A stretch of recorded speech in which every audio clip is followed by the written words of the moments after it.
Good morning, and welcome back to Daily Dhamma, a letter to our children.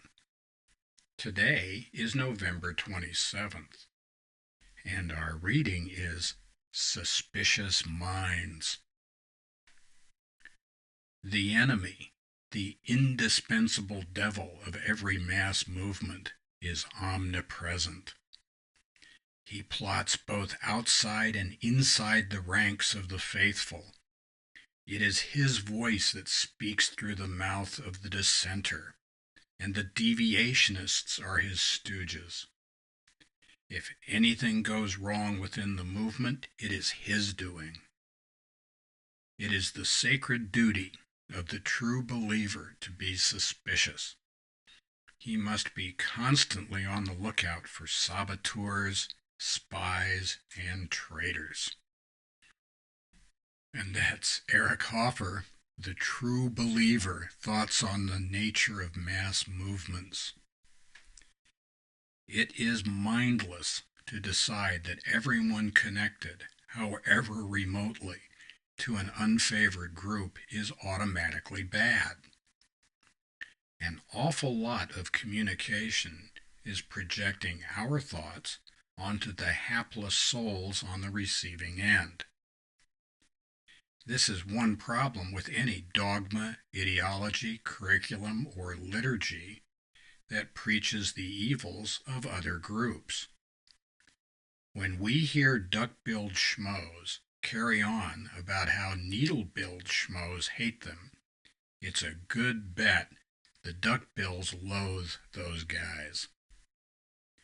Sowing seeds of dissension between groups is evil, and it must be exhausting. The noble ones say, not for sure.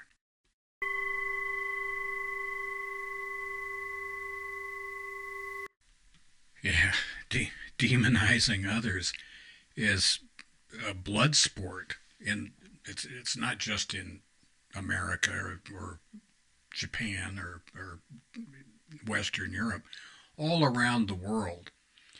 Eric Hoffer is right about this. To have a successful mass movement, you need a lot of paranoid mothers. They got to run around and be sticking their nose into everybody's business and jumping to conclusions. And instead of reading just the black bits, they have to read into everything that is said or done or written and root out all of the negative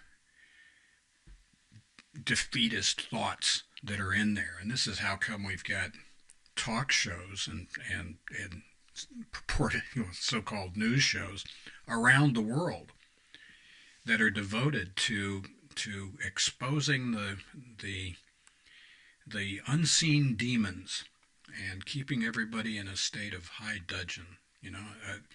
This is not the way we're supposed to be. And one good rule of thumb would be to stop for a minute and ask yourself, who is it? I mean, really, who is it that's telling you to loathe thy neighbor?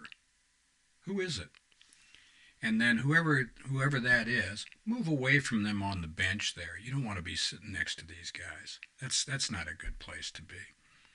People who love to hate are not our friends. We need to give them a miss. A final point on that is our attention is like our mindfulness, is like a grow light. If we're paying attention to bad stuff, that's all we're going to see all the way out to the horizon.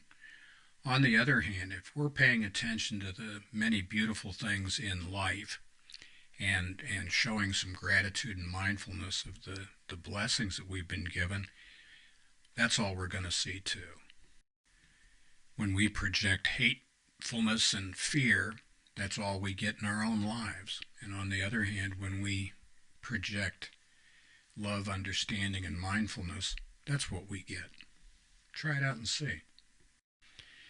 And happy trails to you until we meet again.